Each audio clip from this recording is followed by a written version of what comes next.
လူမှုအကျိုးပြုဖွဲ့စည်းတွေအနေနဲ့ social media သာမက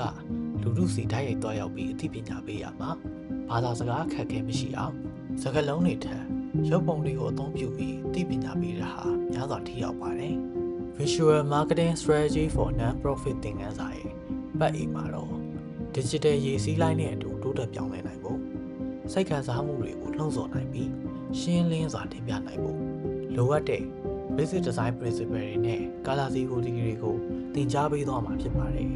။သင်ခန်းစာရဲ့ပတ်ပြီးမှာတော့ Canva application ကိုအသုံးပြုပြီး